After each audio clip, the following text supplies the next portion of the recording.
اللهم صل على سيدنا محمد وعلى آل سيدنا محمد كما صليت على إبراهيم وعلى آل إبراهيم في العالمين إنك حميد مجيد. أعوذ بالله من الشيطان الرجيم. بسم الله الرحمن الرحيم. وَإِذْ تَقُولُ لِلَّذِي أَنْعَمَ اللَّهُ عَلَيْهِ وَأَنْعَمْتَ عَلَيْهِ أَمْسِكْ عَلَيْكَ زَوْجَكَ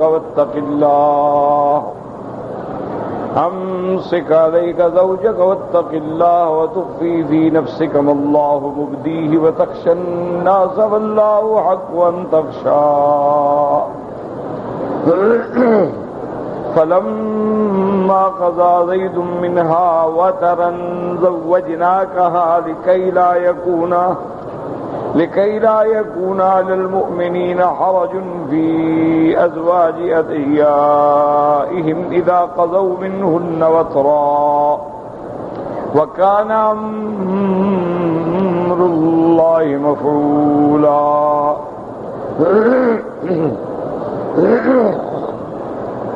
سورۃ الاحزاب میں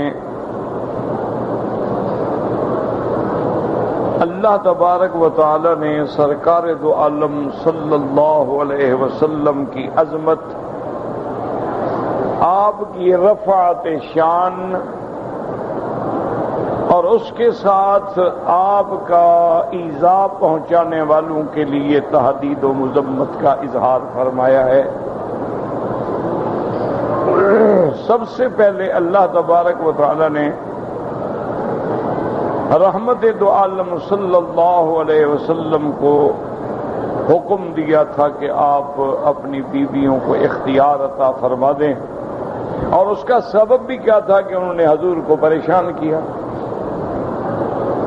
تو حضور صلی اللہ علیہ وسلم کی جو تکلیف تھی اس کو اللہ نے برداشت نہ فرمایا اور حکم دیا کہ آپ اپنی بیویوں کو خیار دے دیں گے، یا دنیا اختیار کریں یا پھر اللہ کے رسول کو اختیار کریں.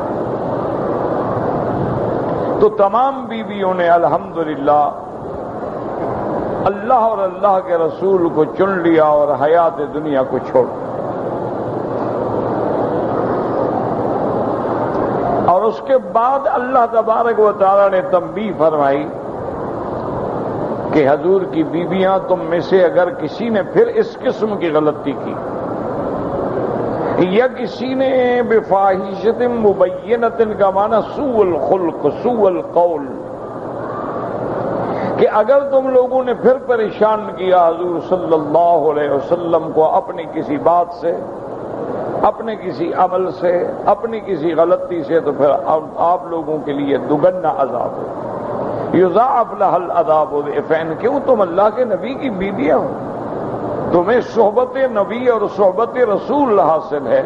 اگر تم غلطی کرو تو پھر سزا بھی دگنا ہو. وَكَانَ ذَلِكَ عَلَى اللَّهِ يَسِيرًا. اور یہ نہ سمجھیں کہ اللہ کے نبیوں کی بیویوں کو اللہ کیسے سزا دیں گے، اللہ کے لیے آسان ہے، کوئی مشکل نہیں. اور اگر تم میں سے جو بیویاں اللہ کی اطاعت کریں گی، اللہ کے رسول کی اطاعت کریں گی، عمل صالح اختیار فرمائیں گی، ہم ان کو اجر بھی دوہرا دیں گے. اور ان کے لیے ہم نے رزق کریم سے مراد ہے جنت کا وہ مقام جو اللہ نے اپنے نبی صلی اللہ علیہ وسلم کے لیے رکھا.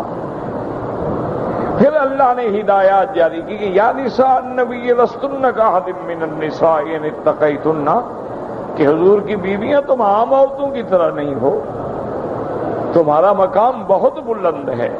فلا تخضعن بالقول. کبھی بھی کسی غیر محرم سے بات کرنی پڑے تو نرم لہجے میں، نازو انداز سے بات نہ کریں، تاکہ جس کے دل میں نفاق ہے، کھوٹ ہے، اس کے دل میں کوئی غلط بات کا طمع پیدا نہ ہو جائے. اور جب بھی حکم دیں بات کریں تو بھلائی کی بات کریں.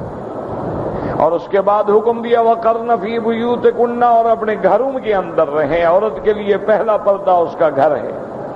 وَلَا تَبَرَّجْنَ تَبَرُّجَ الْجَاهِلِيَّةِ الْأُولَى. اور باہر جا کر باریک لباس پہن کے، اریاں لباس پہن کے، کاشف العورہ لباس پہن کے غیر مردوں میں اٹھنے بیٹھنے سے احتراز کریں.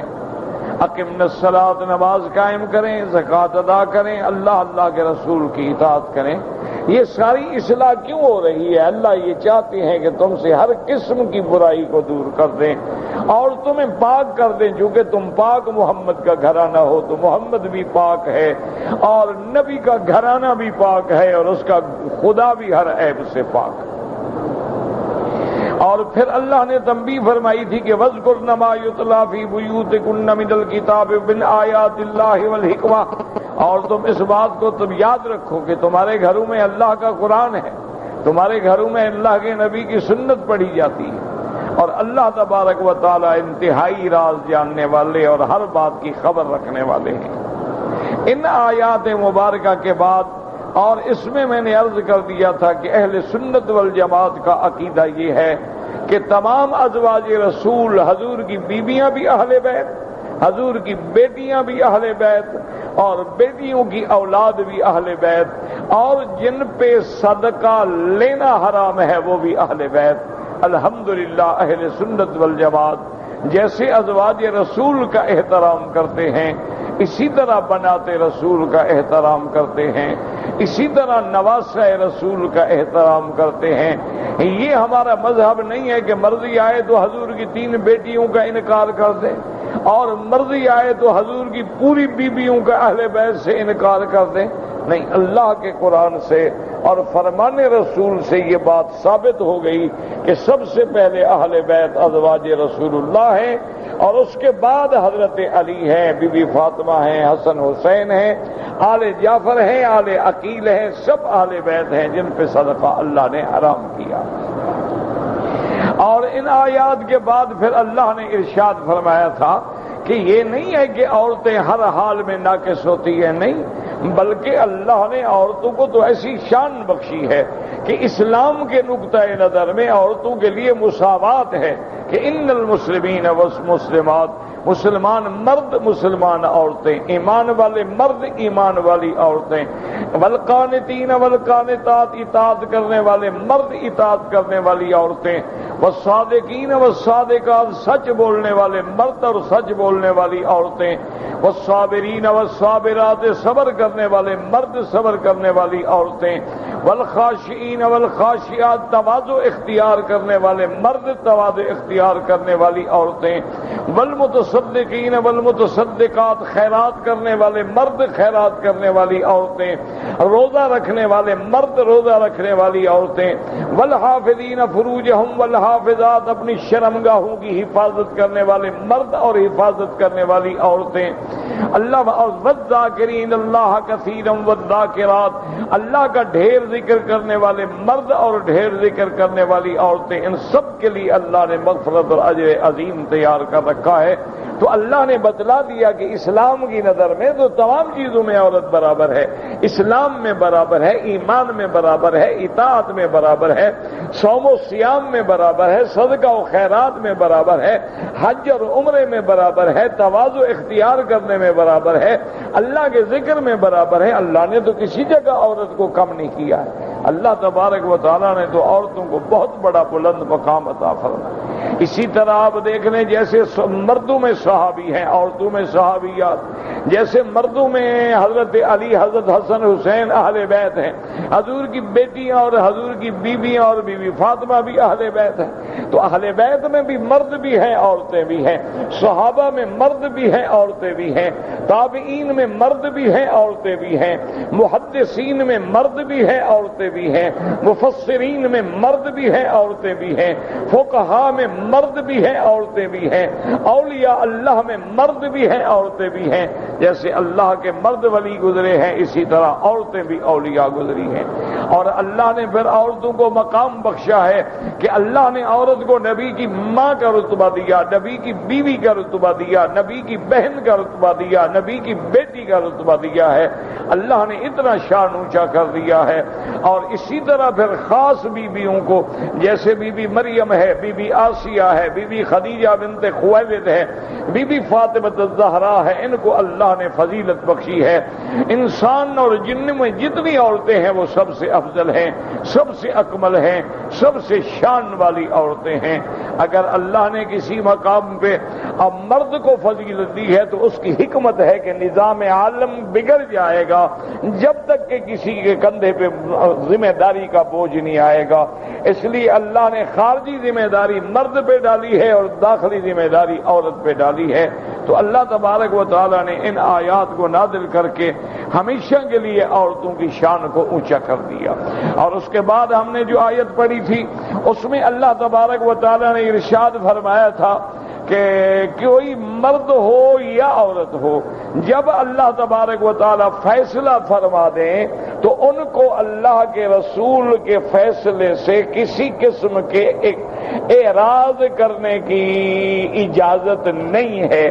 جو اللہ کا نبی حکم فرما دے ہمارا کام ہے کہ ہم گردن جھکا دیں. وما کان لمؤمن ولا مؤمنۃ، نہ مومن مرد نہ مومن عورتیں، اذا قضى اللہ ورسولہ، جب اللہ کا رسول فیصلہ کر دے اب ان کا اپنا اختیار کوئی نہیں ہوتا. اور اس آیت کے شان نزول میں نے عرض کر دیا تھا کہ ایک واقعہ تو ہے حضرت زید بن حارثہ کا.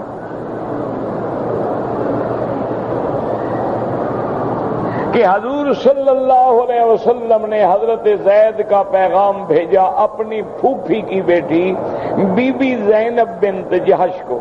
تو لازمی بات ہے حضور کی پھوپھی کی بیٹی ہے، قریش کے خاندان سے، اور تو بڑا مقام والی بی بی ہے. تو انہوں نے کہا بھی زید چاہے غلام نہ بھی ہو لیکن غلامی کا داغ تو لگ چکا ہے، تو ہم زید سے کیسے رشتہ کریں؟ اللہ نے حکم فرما دیا کہ جب میرے نبی نے فیصلہ کر دیا ہے تو انکار کا حق کسی کو نہیں. اس پہ بی بی زینب نے شادی قبول کی اور حضرت زید سے ان کا رشتہ ہو گیا.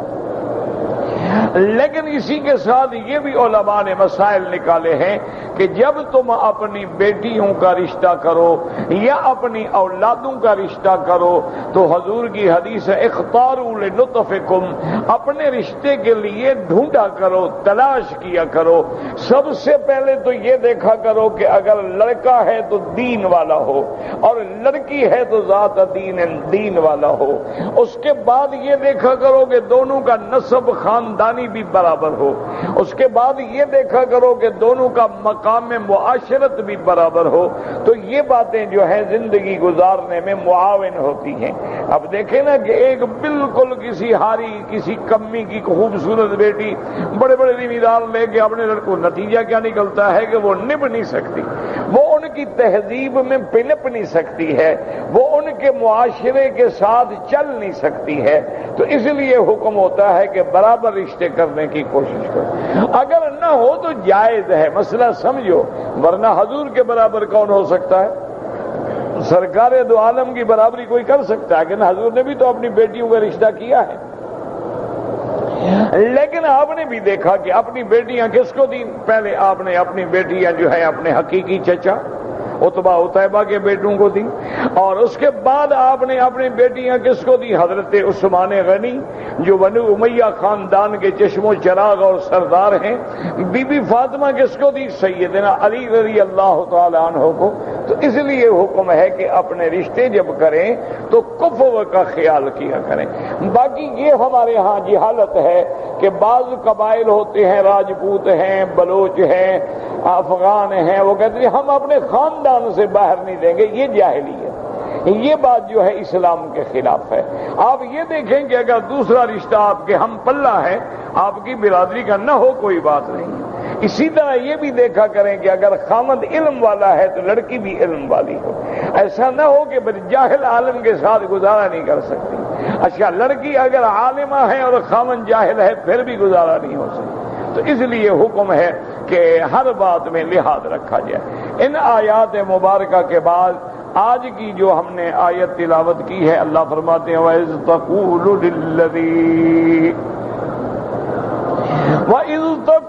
لِلَّذِي أَنْعَمَ اللَّهُ عَلَيْهِ وَأَنْعَمْتَ عَلَيْهِ أَمْسِكْ عَلَيْكَ زَوْجَكَ وَاتَّقِ اللَّهَ وَتُخْفِي فِي نَفْسِكَ مَا اللَّهُ مُبْدِيهِ وَتَخْشَى النَّاسَ وَاللَّهُ أَحَقُّ أَن تَخْشَاهُ فلما قضى زيد منها وطرا زوجناكها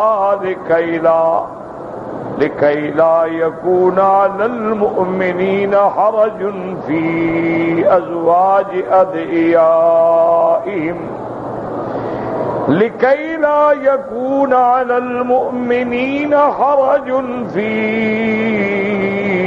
أزواج أدعيائهم إذا قضوا منهن وطرا وكان أمر الله مفعولا. اب اس آیت میں اللہ تبارک و تعالی ارشاد فرماتی ہیں وَإِذْ تَقُولُ لِلَّذِي أَنْعَمَ اللَّهُ عَلَيْهِ، میرا مدنی صلی اللہ علیہ وسلم، میرے محبوب، جب آپ فرما رہے تھے اس بندے کو جس پہ اللہ نے بھی انعام کیا، آپ نے بھی انعام کیا ہے، وَإِذْ تَقُولُ لِلَّذِي أَنْعَمَ اللَّهُ عَلَيْهِ وَأَنْعَمْتَ عَلَيْهِ، جب آپ کہہ رہے تھے، جب آپ فرما رہے تھے اس بندے سے جس بندے پہ اللہ نے بھی رحم کیا، انعام کیا، آپ نے بھی انعام کیا، یاد رکھو اس بندے سے مراد کون ہے؟ حضرت زید بن حارثہ رضی اللہ عنہ.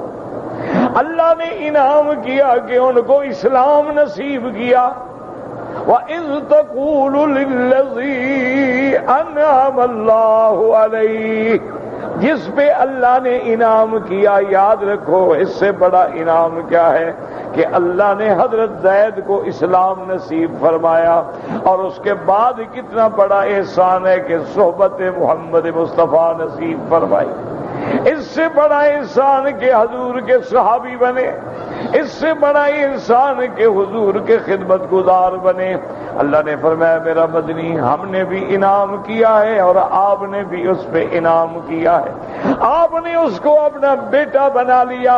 حضرت زید بن حارثہ حضور کے منہ بولے بیٹے تھے، حتیٰ کہ اتنا قرب تھا کہ لوگ کہتے تھے زید بن محمد، حضرت زید جو ہیں محمد مصطفیٰ کے بیٹے ہیں. آپ نے بھی انعام کیا، اور پھر آپ نے بھی انعام کیا ہے کہ حضرت زید کو ٹھکانہ دیا. آپ نے بھی انعام کیا کہ اپنی پھوپھی کی بیٹی سے حضرت زید کا رشتہ کیا. آپ نے بھی احسان کیا کہ حضرت زید کی حق المہر جو تھی وہ بھی آپ نے ادا فرمائی. وَإِذْ تَقُولُ لِلَّذِي أَنْعَمَ اللَّهُ عَلَيْهِ وَأَنْعَمْتَ عَلَيْهِ. علماء نے لکھا ہے کہ 4 دینار 60 درہم، 4 دینار تقریباً 4 تولے سونے کے برابر ہیں، اور 60 درہم جو ہیں وہ 60 تولے چاندی کے برابر ہیں. اور حضور پاک نے 20 سیر آٹا بھی، اور دلہن کا عروسی جوڑا بھی، اور حضور صلی اللہ علیہ وسلم نے 10 کلو کھجور بھی، یہ حق المہر میں ادا کی محمد مصطفیٰ نے صلی اللہ علیہ وعلا آلہ واصحابہ وسلم. یہ ہمارے ہاں جاہل لوگوں کا ایک طریقہ ہو گیا جی. بی بی فاطمہ کی مہر لکھ دو جی 25 روپے. کون کہتا ہے بی بی فاطمہ کی مہر 25 روپے تھی؟ یہ بالکل جاہلیت ہے. نماز کبھی نہیں پڑھتی دلہن، لیکن حق المہر بی بی فاطمہ والی. دولہا نے سجدہ کبھی نہیں کیا، لیکن حق المہر اس کو یاد ہے کہ بی بی فاطمہ والی دینی. یہ جاہلوں کی بات ہے. حضور تو اپنے منہ بولے بیٹے کی حق المہر جو ہے 4 تولے اس زمانے میں سونا، 60 تولے چاندی، اس کی قیمت تو بنے. اور جوڑا بھی بھیجا آپ نے ان کی گھر والی کے لیے، چونکہ حضور کی پھوپھی کی بیٹی ہیں، خاندان بڑا ہے تو جتنا ممکن ہے اتنا شان کی حق المہر دی جائے. ہاں یہ بات درست ہے کہ حق المہر میں بلا وجہ دکھلاوا نہ کریں. اور جی لازم بات ہے کہ 1 مربع زمین ہماری بیٹی کے نام لکھے، 1 کوٹھی جناب ہماری جو ہے نا وہ ڈیفنس میں یا گلبرگ میں بنا کے دے. مانا یہ ہے کہ وہ نہیں دے گا، بات ختم. کون دے گا وہ بات. اور لوگوں نے بھی یہ سمجھ رکھا ہے کہ حق المہر جو ہے صرف نام اور ناک اونچی کرنے کے لیے لکھی جاتی ہے. لیکن یاد رکھیں بعض فقہا تو کہتے ہیں جب تک حق المہر ادا نہ کرے خاوند کو میاں بیوی سے ملنے کا حق بھی نہیں.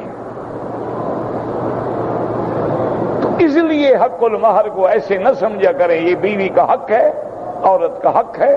اچھا بعض والدین اپنی بیٹیوں کی حق المہر لے کے کھا جاتے ہیں، یہ ظلم ہے، حرام ہے. یہ لڑکی کا حق ہے کہ خاوند بھی حق المہر ادا کرے اور والدین بھی جو دینا چاہتے ہیں لڑکی کو دیں، تاکہ لڑکی کے آنے والی زندگی میں اسے کسی قسم کی پریشانی نہ ہو. اور پھر یہ اعزاز ہوتا ہے، یہ ایک قسم کا معاہدہ ہے، ایک قسم کا عقد ہے. تو جب عقد ہے تو لازم بات ہے کہ اس کے عوض میں بھی کوئی چیز ہونی چاہیے. تو اس لیے ہمیشہ اللہ نے فرمایا میرے نبی ہم نے بھی احسان کیا اور آپ نے بھی احسان کیا. اور آپ اس کو کیا فرما رہے تھے؟ امسک علیک زوجک واتق اللہ. آپ اس کو فرما رہے تھے اپنی بیوی کو قابو رکھو، طلاق نہ دو، اللہ سے ڈرو. واقعہ یہ تھا کہ جب حضرت زید کی شادی ہو گئی، اب خاندانی بڑائی جو ہے نا جناب وہ اتنا جلدی تو نکل نہیں جاتی نا. خاندانی جو کبر ہوتا ہے نا، بڑائی ہوتی ہے، وہ اتنی جلدی نہیں نکلتی. اسی لیے آپ نے دیکھا ہے نا اولیاء اللہ جو ہیں، کوئی خاندانی آدمی ہو، مولوی ہو، بہت پڑھا لکھا ہو تو اس کا رگڑا زیادہ کرتے ہیں تاکہ اس کی بڑائی نہیں نکلتی نا. یہ دیکھا نہیں ہے اپنا، میں تو خیر کبھی نہیں گیا، ویسے بھی میں جاہل آدمی کیا کرتا جا کے. تو یہ جماعت والے بھی تبلیغ والے بھی کہتے ہیں نا عام بندہ تو ایک چلے سے 3 چلے میں کام ہو جاتا ہے، مولوی کا 7 سے پہلے کام نہیں ہوتا، کیونکہ اس کے دماغ میں خناس ہوتا ہے میں مولوی میں عالم، چھوڑو یار یہ جاہل آدمی کل کا دکاندار آج ہمیں تبلیغ کر رہا ہے. وہ خناس ہوتا ہے نا، دماغ میں اکڑ ہوتی ہے، وہ نہیں مرتی نا. تو اس کے رگڑے کے لیے کم از کم 7 چلے لگ جاتے ہیں. اسی لیے گنگوہ کے ایک بزرگ تھے، ان فوت ہو گئے. ان کے صاحبزادے جو تھے بلخ بخارا میں حضرت بلخی رحمت اللہ علیہ، جو ان کے والد کے خلیفہ تھے، ان کی خدمت میں گئے کہ میری اصلاح ہو جائے. ان کو پتہ لگا کہ میرے پیر کا بیٹا آ رہا ہے، استقبال کیا، اکرام کیا، احترام کیا. گھر میں لے گئے، سب کو ملایا بھی میرے مرشد کا بیٹا ہے. دوسرے دن آپ نے پوچھا کہ بیٹا آئے کیسے؟ انہوں نے کہا حضرت میں تو اس لیے آیا ہوں کہ آپ نے جو بزرگی اور مقام اور ذکر اور ولایت اور طریقت اور شریعت سیکھی ہے میرے ابا سے مجھے بھی دیں. ٹھیک. اب جناب جب دسترخوان پہ کھانا لگا، مہمان بھی تھے، تو وہ صاحبزادہ صاحب جو تھے وہ بھی تشریف لائے. تو حضرت نے جب دیکھا تو خادم کو کہا کہ اس کو تھوڑی سی روٹی اور دال دے دو اور کہو ادھر جا کے کونے میں بیٹھ کے کھائے. ہمارے ساتھ آ گیا کھانے کے لیے. اب وہ حیران یہ کیا ہو گیا. اب جناب روزانہ صبح آئے تو فرمایا دیکھو ادھر آؤ، مسجد کا جھاڑو تم نے دینا ہے اور مسجد کا پانی وضو والوں کے لیے تم نے بھرنا ہے. انہوں نے کہا ٹھیک ہے. اب وہ نازک مزاج آدمی ہو تو جناب 2 دن پانی بھرنے میں عقل آ گئی.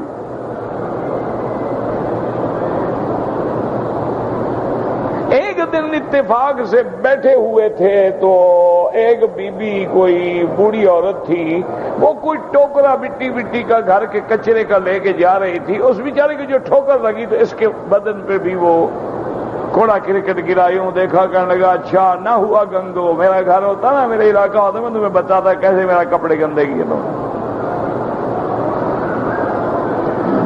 حضرت کو پتہ لگا، شام نے انہوں نے حکم دیا کہ لنگر کے جو بکریاں ہیں وہ بھی چرایا کرو.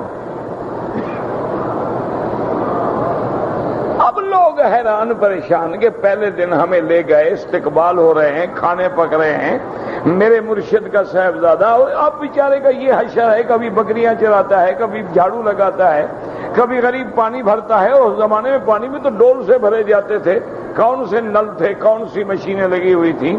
انہوں نے پوچھا حضرت یہ کیا ہو رہا ہے، اس غریب نے کیا قصور کیا؟ انہوں نے فرمایا نہیں، اب اس کی اصلاح ہونی ہے، اندر خناس ہے کہ میں پیر کا بیٹا ہوں، جب تک رگڑا نہ لگے وہ کیسے نکلے گا؟ اسی لیے وجہ ہوتی ہے نا کہ عام پیروں کے بچے گمراہ ہو جاتے ہیں، عام مولوی کا بچہ گمراہ ہو جاتا ہے، الا جس پہ اللہ کا رحم ہو۔ تو دماغ میں ایک فکر ہوتا ہے نا کہ میں خود مولوی کا بیٹا، کمال ہے یار، یہ کل کا طالب میں سے بات کرتا ہے۔ اور جب تک یہ غرور اور یہ کبر اور یہ بڑائی نہ نکلے بندہ سیدھا نہیں ہو سکتا۔ تو اس لیے اب آپ سمجھیں کہ آخر بی بی زینب کا ایک مقام ہے، حضور کی سگی پھوپھی کی بیٹی ہے، اور اللہ نے نسب بھی دیا، حسب بھی دیا، جمال بھی دیا، تو وہ حضرت زید سے ہمیشہ بڑا سخت بات کہتی، اور کوئی بات ہوتی تو کہہ دیتی اگر اللہ کے نبی کا حکم نہ ہوتا تو میں تیرے جیسے غلام سے شادی کرتی بلا۔ تو حضرت زید نے آ کے عرض کیا کہ یا رسول اللہ میری گزارا نہیں ہو سکتا۔ اب ہر وقت بیوی اپنے خاوند کو تانا دے کہ تم چھوٹے ہو، تم غلام ہو، تم حقیر ہو، میں بڑے خاندان سے ہوں، تو کیسے گزارا کیسے ہو سکتا ہے؟ چونکہ اللہ نے زوجین کیا مانا، یہ تو تب چلے گا جب دونوں پہیے برابر ہوں گے، اگر ٹیڑھا ہو تو گاڑی ٹیڑھی ہو گئی، ایک پہیے میں ہوا کم ہو تب بھی کام نہیں چلتا، ایک میں ہوا زیادہ ٹائٹ کر دیں تب بھی جناب جمپ لگیں گے، تب بھی کام نہیں چلے گا، ایک پہیا ادھر ہو اور ایک آگے ایک پیچھے تب بھی گاڑی نہیں چلے گی، برابر ہوگا، محبت ہوگی، معاطفت ہوگی، متداخل۔ اسی لیے تو قرآن کہتے ہیں نا ہن لباس لکم وانتم لباس لہن، وہ تمہارا پردہ ہے تم ان کا پردہ ہو۔ وَلَهُنَّ مِثْلُ الَّذِي عَلَيْهِنَّ، ان پر بھی تمہارے حقوق ہیں، ان کے بھی تم پر حقوق ہیں۔ اسی لیے اللہ فرماتا ہے کہ تمہارا تو وہ رشتہ ہے بعضکم من بعض، کہ گویا تم ایک دوسرے میں سے ہو۔ اللہ فرماتا ہے تمہارا تو وہ رشتہ ہے کہ وہ مقام جو اس کا باپ بھی نہیں دیکھ سکتا شوہر دیکھتا ہے، وہ بے تکلفی اس کا باپ بھی نہیں کر سکتا شوہر کرتا ہے، ورنہ لڑکی بالغ ہو جائے حکم ہے کہ باپ بھی سینے سے نہ لگائے، لیکن خاوند تو خاوند ہے، اس کے لیے تو حق ہے۔ تو اس لیے ہمیشہ یاد رکھیں، تو جب ایک میں تکبر ہو، کبر ہو، تو پھر گزارا کیسے ہو؟ تو انہوں نے کہا کہ یا رسول اللہ میرا گزارا نہیں ہو سکتا، میں طلاق دینا چاہتا ہوں۔ اچھا، اللہ کی شان یہ ہے کہ اسی اثنا میں اللہ نے اپنے نبی کو وحی بھیجی کہ محمد مصطفیٰ صلی اللہ علیہ وسلم زید اپنی بیوی کو طلاق دیں گے، یہ ہماری تقدیر کا فیصلہ ہے، اور ان کی طلاق کے بعد بی بی زینب آپ کی بیوی بنے گی، تاکہ اس میں ہم رسم جاہلیت کو مٹانا چاہتے ہیں کہ کافر یہ کہتے ہیں کہ اگر کسی کو بندہ بیٹا کہہ دے، منہ بولا بیٹا جو ہے اس کی بیوی بھی والد سے نکاح نہیں کر سکتی، تو یہ غلط۔ منہ بولا بیٹا الگ ہے، حقیقی بیٹا الگ ہے۔ حقیقی بیٹے کی بیوی سے اس کا والد نکاح نہیں کر سکتا، لیکن منہ بولا تو ایک زبانی کلامی بات ہے، ہم نے کہا تم میرے بیٹے ہو یا تم میری بیٹی ہو، اسے کہنے سے کیا ہو؟ اچھا، ساری زندگی آدمی کہتا رہتا ہے میری بیٹی، اسی سے شادی ہو جاتی ہے، کوئی بات نہیں۔ ساری زندگی آدمی کہتا رہتا ہے کہ تم میری بہن ہو، اسی سے نکاح ہو جاتا ہے، وہ بیوی بن جاتی ہے، زبان سے کہنے سے کیا ہوتا ہے؟ اللہ کے نبی کو یہ وحی آ چکی تھی، لیکن اللہ کے نبی نے فرمایا امسک علیک زوجک واتق اللہ، آپ نے فرمایا زید اپنی بیوی کو گھر میں قائم رکھو، ثابت رکھو، طلاق نہ دو۔ واتق اللہ، اللہ سے ڈرو۔ اب علماء فرماتی ہیں کہ یہاں حضرت زید کو یہ کہنا کہ تم اللہ سے ڈرو، اس سے کیا مطلب ہے؟ مفسرین فرماتے ہیں اس کا مطلب یہ ہے کہ اگر بی بی زینب میں کبر ہے، بی بی زینب میں خاندانی بڑائی ہے، تو اس کی ان باتوں کو دیکھ کے ایسا نہ ہو کہ تم بھی ان کے حقوق کا خیال نہ کرو۔ ایسے ہوتا ہے کہتے خامد بھی کہنا چاہیے تم بڑی بندی ہو، ٹھیک ہے جاؤ۔ نہیں، اللہ سے ڈرو، تم ان کے حقوق جو ہیں پورے کے پورے ادا کرو۔ اب اللہ پاک آگے فرماتے ہیں، اللہ فرماتے ہیں وَتُخْفِي فِي نَفْسِكَ مَا اللَّهُ مُبْدِيهِ، اور میرا مدنی آپ اپنے دل میں چھپا رہے تھے لیکن اللہ اس کو کھولنا چاہتی ہیں۔ وَتَخْشَى النَّاسَ، اور آپ لوگوں سے ڈرتے ہیں۔ وَاللَّهُ أَحَقُّ،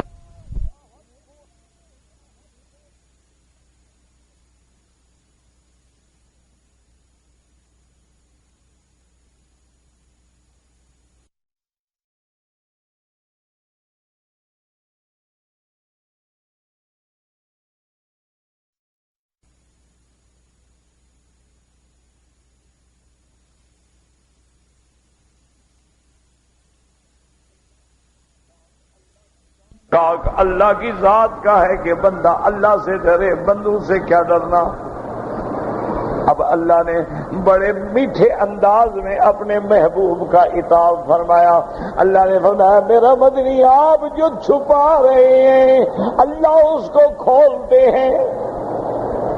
بعض لوگوں نے یہاں بڑے غلط قصے لکھے ہیں کہ حضور کی محبت تھی بی بی زینب سے، نعوذ باللہ۔ بعض لوگوں نے اتنا بھی لکھا ہے کہ ایک دن آقا نامدار رحمت دو عالم محبوب دو عالم سرکار دو عالم صلی اللہ علیہ وسلم بی بی زینب کے گھر میں گئے۔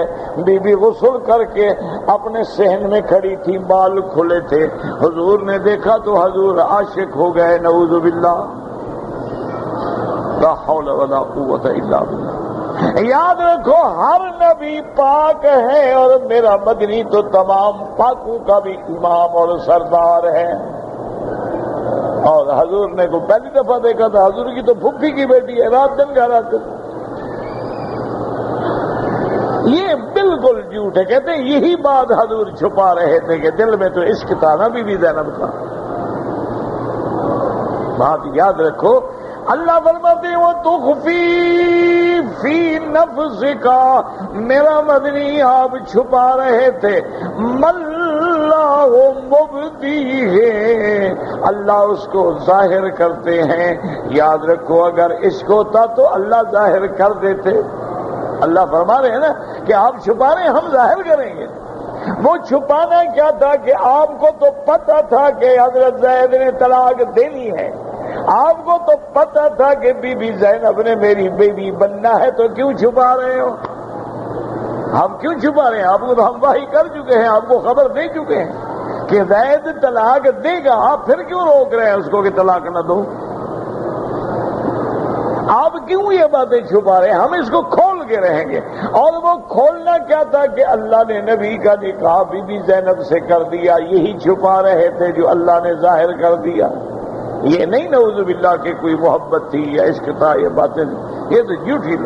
تخشی الناس، آپ لوگوں سے ڈر رہے ہیں کہ مجھے برادری کیا کہے گی، لوگ کیا کہیں گے کہ محمد مصطفیٰ نے اپنے منہ بولے بیٹے کی بیوی سے شادی کر لی ہے۔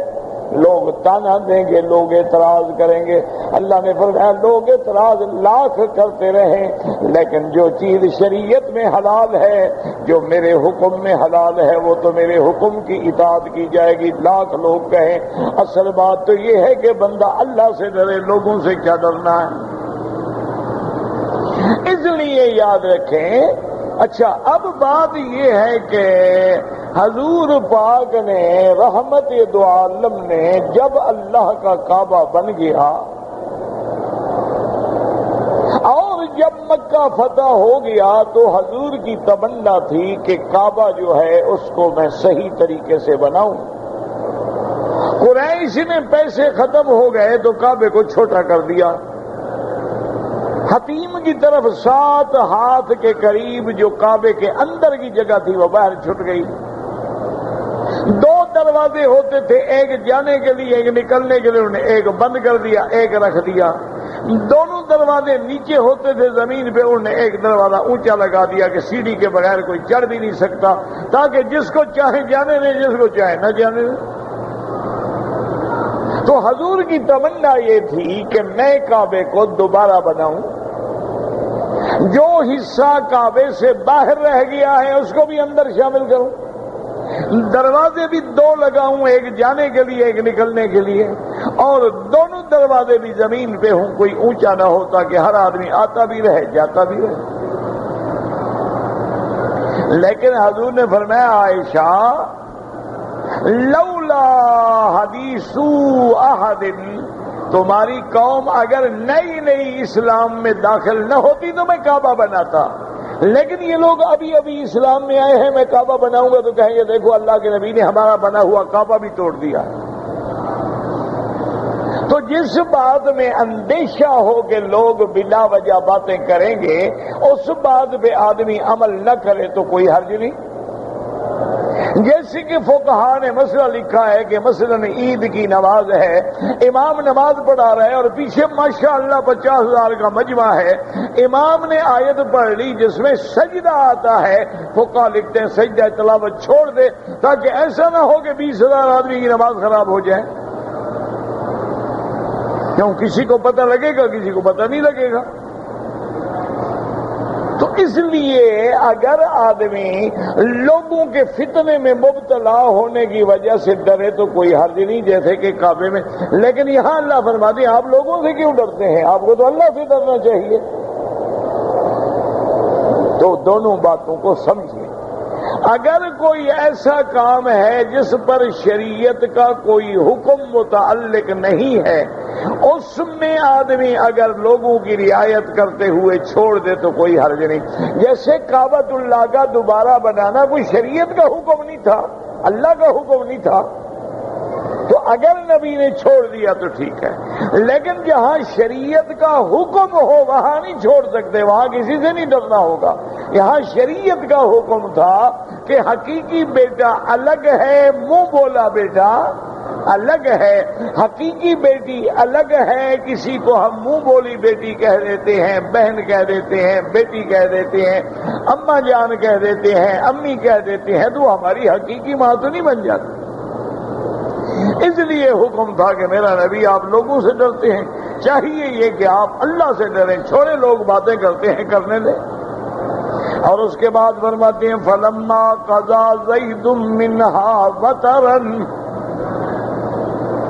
یاد رکھیں اللہ کے قرآن کو غور کر کے پڑھیں. فلما قضا زید، فلما قضا زید منها وطرا زوجناکها. اللہ فرماتے ہیں جب زید نے اپنی حاجت پوری کر لی، ہم نے آپ کا نکاح کیا اس بی بی زینب سے. فلما قضا زید، اب سارے قرآن میں غور کریں، اللہ نے کسی نبی کے صحابی کا نام قرآن میں نہیں لیا. ابو بکر کا نام، عمر، عثمان و علی کا نام بھی نہیں لیا ہے. عشرہ مبشرہ کا نام اور اصحاب حدیبیہ کا نام، بیعت رضوان والوں کا نام، شہدائے بدر، شہدائے احد، کسی صحابی کا نام نہیں. یہ صرف ایک شان والا صحابی ہے جس کا اللہ نے قرآن میں نام لیا ہے. اللہ اکبر، صرف ایک صحابی ہے. فلما قضا زید، زید آپ کا نام ہے تو اللہ نے قرآن میں نام لیا. اور اسی طرح یاد رکھو کسی صحابی کی صحبت کا ذکر اللہ نے قرآن میں نہیں کیا.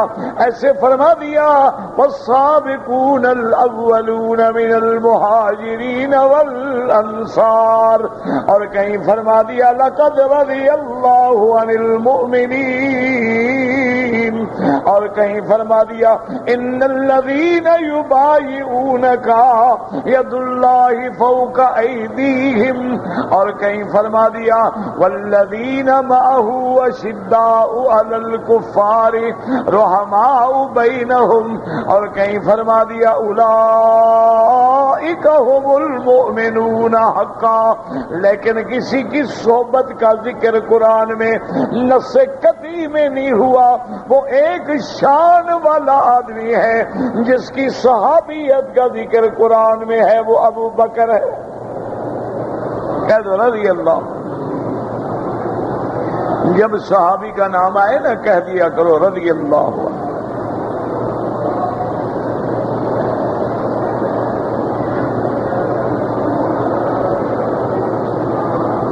اللہ قرآن میں کہتے ہیں ثانی اثنین اذ ہما فی الغار اذ یقول لصاحبہ، جب حضور اپنے صاحب ساتھی سنگی بیلی سے کہہ رہے تھے. وہ صاحب کون ہے؟ اور غار میں کوئی تھا؟ یہ تو شیعہ بھی نہیں کہتے کوئی اور تھا. اچھا خدا کی شان ہے نبی کی 3 بیٹیوں کا انکار کر دیا، یہاں انکار نہیں کر سکے، ورنہ کہہ دیتے نہیں یہاں بھی کوئی اور تھا. بھئی اگر جھوٹ بولنا ہے تو کیا فرق پڑتا ہے؟ جب بولنا ہی ہے. اذ یقول لصاحبہ، یاد رکھو اس لیے قرآن نے یہ شرف ابو بکر کو دیا ہے. اور یاد رکھو کسی بی بی کی پاکی کی گواہی اللہ نے نہیں دی ماں سوا ابو بکر کی بیٹی عائشہ کے. یاد رکھو یہ شان ہے، سمجھا کرو مسلمانوں، خدا کے لیے قرآن کو سمجھا کریں. اب نتیجہ کیا نکلا؟ جو ابو بکر کے صحابی ہونے کا انکار کرے گا اس کے کافر ہونے میں شک نہیں. کیوں؟ وہ تو قرآن کا منکر ہے نا. قرآن کہتے ہیں حضور ابو بکر کس کا صحابی ہے؟ حضور کس کی صحبت ہے؟ محمد. تو اگر ابو بکر کی صحبت کا انکار کرے تو کافر. بی بی عائشہ کی پاکی کا گواہ کون ہے؟ اللہ نے فرمایا سبحانک ھذا بہتان عظیم. میرا مدنی یہ تو تیری بی بی پہ بہتان لگایا گیا ہے. تیری بی بی کی پاکی تو میں گواہ ہوں. اگر تیری بی بی پاک نہ ہوتی میں تصویریں دیکھ کر جبریل کو تو پیغام نہ بھیجتا. شان والی بی بی ہے نا. تم لڑکیوں کی تصویریں دے کے نائی بھیجتے ہو، چوکیدار بھیجتے ہو، کوئی نائن بھیج دیتے ہو. یہ شان والی بی بی ہے نا، تصویر دکھانے کے لیے جبریل آ رہا. محمد مصطفیٰ یہ تیری بی بی ہے، دیکھ لیں. اس لیے یاد رکھو اگر ابو بکر کی صحابیت کا انکار کرے اس کے کافر ہونے میں شک نہیں، اور جو بی بی عائشہ کے پاک ہونے کا انکار کرے اس کے کافر ہونے میں شک نہیں.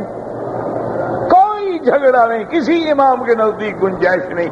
جو بی بی عائشہ پہ تہمت لگاتا ہے وہ کافر ہے. تمام ائمہ مسلمین کے نزدیک کوئی جھگڑا ہے ہی نہیں. تو قرآن ہے نا، وہ تو قرآن کا انکار ہے. اس لیے یاد رکھو کسی صحابی کا قرآن میں نام نہیں آیا. ایک صحابی ہے شان والا، فلما قضا زید، اللہ اکبر. کس صحابی کا نام ہے قرآن میں؟ کہہ دو تم بھی بچ جاؤ گے نا. کس کا؟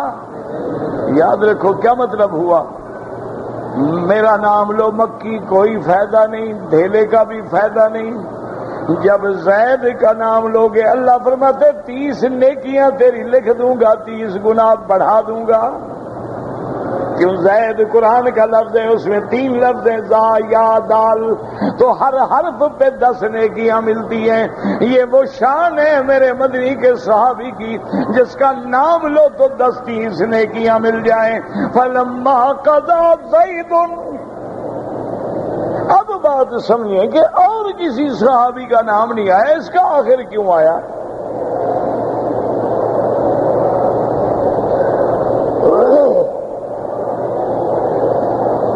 اللہ کے قرآن میں غور کیا کرو، دعا کرو اللہ ہمیں پڑھنے کی بھی توفیق دے، اللہ سمجھنے کی بھی توفیق دے، اللہ عمل کرنے کی توفیق دے۔ آج تو ہماری بدقسمتی ہے نا، ایسے لوگ بیٹھے ہوتے ہیں ٹی وی پہ ماشاءاللہ، اللہ کے قرآن کا جو سمجھا رہے ہوتے ہیں وہ سمجھا نہیں رہے ہوتے، قرآن کا بھی آپریشن کر رہے ہوتے۔ ڈاکٹر ہے نا، ڈاکٹر کا کام تو آپریشن ہوتا ہے۔ تو اللہ کے بندے چلو ہمارے جسم کا آپریشن کرو، قرآن کو تو بخش دو۔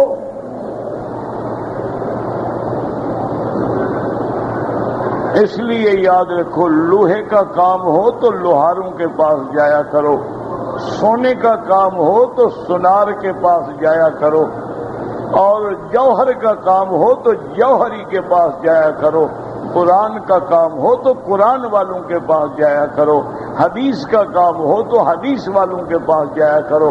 اور یہ بھی یاد رکھنا، جن کے دل میں میرے محبوب محمد مصطفیٰ سے محبت نہ ہو وہ کبھی حدیث نہیں سمجھتے۔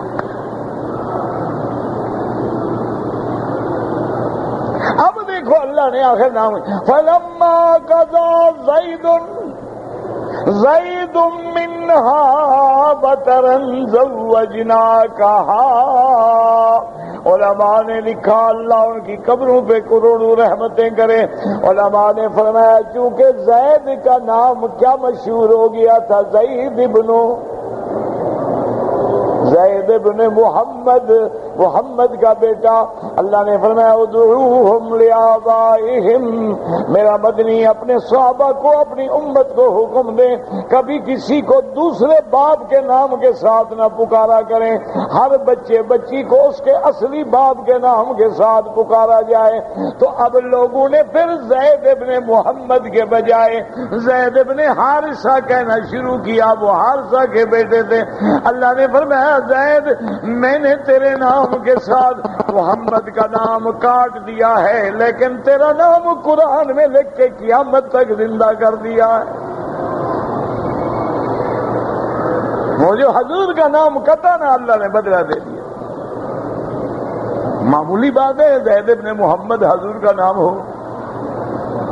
اب میرا نام آپ پڑھیں نا عربی کا، کسی کو سمجھ ہی نہیں آتا، محمد خیر محمد، انہوں نے کہا بھی محمد مکی، 2 نام ہیں، ایک رکھنا پڑے گا آپ کو۔ میں نے کہا جو مکی کاٹ دو، محمد کو میں کیسے کاٹ دوں؟ انہوں نے کہا آپ کو تو کوئی جانتا نہیں محمد کے نام سے، انہوں نے کہا نہ جانے مجھے کون سا اشتہار دینا ہے، لیکن میں حضور کا نام تو نہیں کاٹ سکتا اپنے نام سے، مکی کاٹ دو۔ تو اس طرح پھر وہ بن گیا محمد خیر، خیر محمد والد کا نام تھا، اس سے خیر لے لیا، کیونکہ 4 نام دینے ہوتے ہیں ربائی۔ تو اب وہ میرا نام نہ تو میری کسی ڈگری کام کی رہی، کیونکہ ڈگری میں تھوڑا لکھا ہوا ہے محمد خیر، وہ تو محمد مکی لکھا ہوا ہے۔ ان کا سب کچھ ہو سکتا ہے، لیکن میں محمد کا نام اپنے نام سے نہیں کاٹ سکتا۔ چھوڑ دیں گے، کون سا ہم نے نوکری کرنی ہے یا کون ہمیں نوکری دے گا؟ بھلا مولویوں کو کوئی نوکری دیتا ہے؟ مولوی تو بیچارے آتے ہی مرنے کے لیے ہیں، ہمیں کون نوکریاں دے گا بھائی؟ اور دعا کرو اللہ ہمیں اپنا اور محمد مدنی کا نوکر بنا دے، بس یہ دعا کیا کرو۔ وہاں کی نوکری مل گئی نا تو تیری نوکری کو خاک ڈالیں گے، اگر محمد مدنی کی غلامی مل جائے تو ہم تو بادشاہوں کے تاج کو بھی اس کے برابر نہیں سمجھتے۔ تو اس لیے اللہ نے فلما قضا زید منہا وطرا، ایک شان یہ بن گئی کہ زید تیرے نام سے میرے مدنی کا نام ہٹا ہے، وہ جو صدمہ ہے اس کا ہم نے بدلہ دے دیا، تیرا نام ذکر کر دیا تاکہ قیامت تک تیرا نام بھی قرآن میں پڑھا جائے گا اور تیرا ذکر بھی قرآن میں ہوتا رہے گا۔ اور دوسری بات یہ تھی کہ مسئلہ بڑا تھا کہ منہ بولے بیٹے کی بیوی سے نکاح کا مسئلہ تھا۔ اب حضور نے تو ہزاروں کو کہا ہوگا میرا بیٹا ہے، میرا بچہ ہے، میری اولاد ہے، میرا عزیز ہے، میری بچی ہے، میری بیٹی ہے۔ اللہ نے نام لے کے معین کر دیا تاکہ قیامت تک جھگڑا نہ رہے کس کی بیوی کی بات ہو رہی ہے۔ فلما قضى زید منها وطرا زوجناکہا، اللہ فرماتے ہیں پھر ہم نے آپ کا نکاح کر دیا۔ یاد رکھو اس میں بھی دو قول ہیں، علماء فرماتے ہیں زوجنا کہا، کوئی خطبہ نہیں پڑھا گیا، کوئی گواہ نہیں بلائے گئے، کوئی کھجوریں نہیں تقسیم ہوئی۔ اللہ نے فرمایا محمد مصطفیٰ تیرا نکاح میں نے عرش سے کر دیا ہے، بس بی بی زینب تیری بیوی ہے۔ تو وہ نکاح نہیں ہوا، بس عرش سے حکم ہو گیا زوجنا کہا۔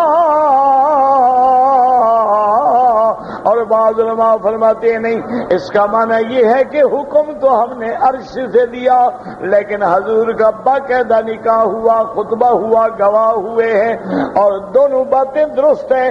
اور بی بی بھی کہتی تھی تمام بیویوں سے تمہارے نکاح تمہارے والدین نے کیے ہیں، میرا نکاح میرے مولا نے عرش سے کیا ہے۔ فلما قضى زید منها وطرا زوجناکہا، ہم نے آپ کی شادی کر دی، نکاح کر دیا۔ کیوں؟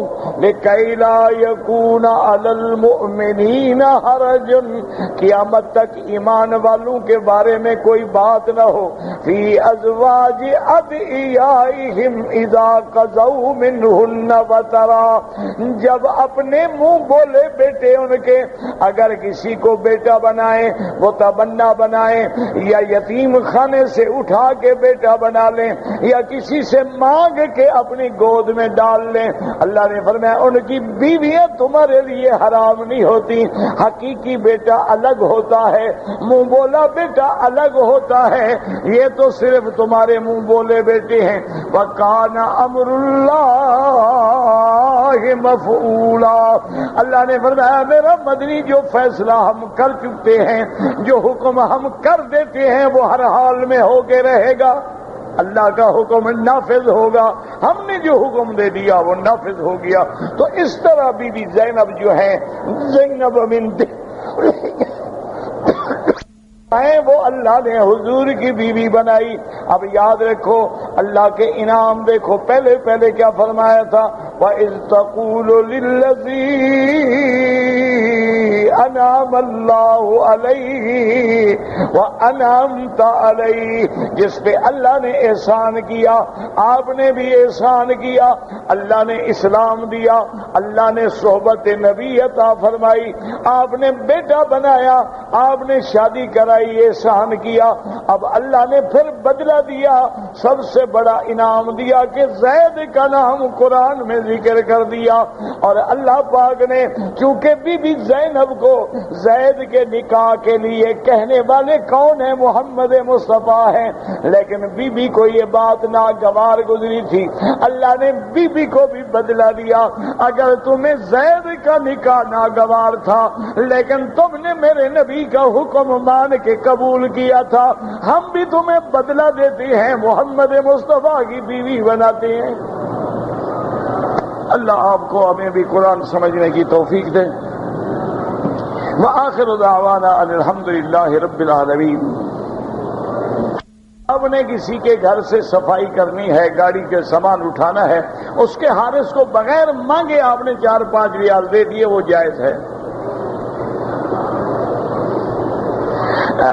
کہتا ہے جی کہ میرا بیگ احرام والا جہاز میں رہ گیا تھا، میں نے جہاز میں بیٹھے ہوئے نیت کر لی تھی اور احرام کی چادریں جدے میں پہنی، بالکل ٹھیک ہے، بالکل عمرہ ٹھیک ہے، آپ کا کوئی جرمانہ نہیں۔ انڈیا کے مسلمان جو ہیں گوجرا میں قیدی ہیں، اللہ ان کی مدد فرمائے، اللہ تمام گجرات کے مسلمانوں پہ رحم فرما، تمام ہندوستان، پاکستان، بنگلہ دیش، عرب، عجم، ہر جگہ کے مسلمانوں پہ رحم فرما، ان کی جان، مال، آبرو، عزت کی حفاظت فرما۔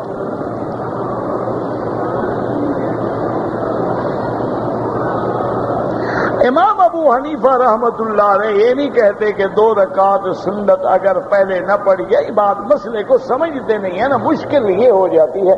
سب کو امام ابو حنیفہ کے ساتھ پتہ نہیں کیا ویر ہو گیا، کیا بغض ہو گیا، ان سینکڑوں سال ہو گئے، فوت ہو گئے، آپ کس بات کا بدلہ لے رہے ہیں؟ اللہ عالم، اللہ سے دعا کرو اللہ ہدایت۔ اب دیکھو نا، آج اگر کوئی آدمی ابو بکر، عمر، عثمان، علی کا گلہ کرے، کیا وجہ ہے؟ ماں سوائے اس کے کہ تھوکا ہمارے منہ پہ آئے گا۔ تو اسی طرح امام ابو حنیفہ رحمت اللہ علیہ یہ تو 80 ہجری کے لوگ ہیں، تابعین کے زمانے کے لوگ ہیں، خیر القرون کے زمانے کے لوگ ہیں، گزر گئے رحمت اللہ علیہم، اللہ ان کی قبروں پہ کروڑوں رحمتیں فرمائے۔ اور ویسے بھی تم اگر حدیث پہ عمل کرتے ہو نا، تو حضور کی حدیث ہے کہ لا تذکروا موتاکم الا بخیر، جو مسلمان مر جائے اس کی کبھی برائی نہ کرو۔ مر گیا، اللہ کو چلا گیا، ہم نے بھی مرنا ہے، پتہ نہیں ہمارا کیا ہوگا۔ زندگی میں جھگڑے ہوتے ہیں، مر گیا تو بات ختم ہو گئی، بات سمجھتے نہیں ہو۔ اصل میں سنت کی قضا نہیں ہوتی، یہ مسئلہ ہے، بنیادی مسئلہ ہے، سمجھو۔ سنت کی قضا نہیں ہوتی، قضا فرض کی ہوتی ہے، قضا واجب کی ہوتی ہے، سنت کی تو ہوتی ہی نہیں۔ فجر کی 2 رکعتیں رہ جائیں بعد میں جو پڑھنے کا حکم ہے، اس لیے کہ یہ 2 رکعت حضور کو زیادہ محبوب تھی، ورنہ تو مسئلہ تو یہ ہے کہ سنت کی قضا ہوتی ہی نہیں۔ وہ تو اس لیے فقہا کہہ دیتے ہیں کہ اگر نماز سے پہلے تم نہیں پڑھ سکے ہو، نماز کے فوراً بعد پڑھ لو یا سورج نکلنے کے بعد پڑھ لو، کیونکہ یہ وہ 2 رکعتیں ہیں حضور نے فرمایا کہ ساری دنیا کی بادشاہی ایک طرف اور یہ 2 رکعتیں ایک طرف، ورنہ مسئلہ تو یہ ہے کہ سنت کی قضا ہی نہیں ہوتی۔ تمہیں ہر بات میں اللہ جانے ائمہ کرام سے کیا بغض ہو گیا، انا للہ وَإِنَّا إِلَيْهِ رَاجِعُونَ۔ اللہ ہمارے حال پہ رحم فرما۔ حیض میں ہے تو دروازے کے باہر کھڑے ہو کے کعبہ دیکھ سکتی ہے، دعا کر سکتی ہے، اللہ کا ذکر کر سکتی ہے، کوئی منع نہیں۔ اگر عورت حیض میں ہے، طواف الوداع، حج بھی ہو تو معاف ہے، تو عمرے کا طواف الوداع تو ویسے بھی واجب نہیں۔ اگر نماز میں صورتیں پڑھنے میں آگے پیچھے ہو جائیں کوئی حرج نہیں، ترتیب سے پڑھو تو افضل ہے، اگر ہو جائے نماز ٹھیک ہے۔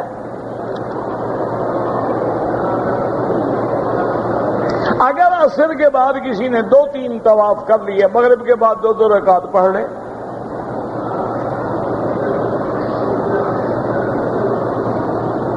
ایک جنگ میں حضور کا دانت شہید ہوا، جنگ احد میں حضرت اویس قرنی نے اپنے دانت توڑے، ہاں بالکل ٹھیک ہے، لیکن مسئلہ کوئی نہیں، ہم نے کلمہ حضور کا پڑھا ہے، اویس قرنی کا نہیں۔ اور اگر یہ دانت توڑ دینا ضروری تھا تو جو صحابہ احد میں تھے پہلے وہ توڑتے، وہ تو ایک محبت میں آگے توڑ بیٹھے، اللہ کو پسند آ گیا۔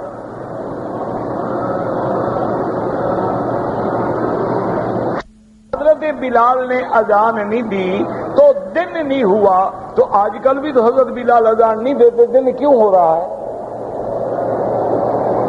حضرت بلال اذان دیتے ہیں آپ کے ملک میں، تو دن کیسے ہو رہا ہے؟ یہ 101% جھوٹ ہے، مولویوں نے گھڑا ہے کہ رات لمبی ہو گئی اور اللہ نے جبریل بھیجا کہ جب تک بلال اذان نہیں دے گا میں سورج نہیں نکالوں گا۔ آگے جاہل بیٹھو گے سبحان اللہ سبحان اللہ، یہ پتہ نہیں کہ مولوی صاحب 101% جھوٹ بول رہے ہیں۔ کوئی قصہ ہی نہیں، واقعہ ہی نہیں، موضوع روایت ہے جس کا اصل ہی کوئی نہیں۔ کسی کے لیے نہیں رکتا. ایک بات یاد رکھو، اگر سورج نے ڈوبنا ہوتا تو محمد مدنی کی وفات کے بعد ڈوب جاتا، بس تھی اس کو نکلنے کی. یہ نظام چلتا رہے گا. صحابہ شہید ہوتے رہے، انبیاء شہید ہوتے رہے، آج بھی علماء شہید ہوتے ہیں. یہ اللہ کا نظام ہے، چلتا رہے گا. اس کو چلنے دو اور اللہ کی تقدیر پہ راضی رہو. آج کل بیوٹی پارلر بہت کھل رہے ہیں. قیامت قریب آ رہی ہے نا، یہ تو ہوگا نا میرا بھائی، یہ تو لازم ہوگا. حضور نے فرمایا کہ عریانی بڑھ جائے گی، زنا عام ہو جائے گا، فحاشی عام ہو جائے گی، لوگ ماں کے نافرمان ہوں گے، عورتوں کے فرما بردار ہوں گے، تمام معاملات عورتوں کے ہاتھوں میں چلے جائیں گے. تو حضور 1400 سال پہلے فرما گئے، وہ تو ہوگا. بہرحال مسئلہ یہ ہے کہ ناخن پالش لگا ہوا ہو تو اس کے اوپر ایک تہ بن جاتی ہے، پانی ہے، پانی ہے، پانی ہے، پانی ہے، پانی ہے، پانی ہے، پانی ہے، پانی ہے، پانی ہے، پانی ہے، پانی ہے، پانی ہے، پانی ہے، پانی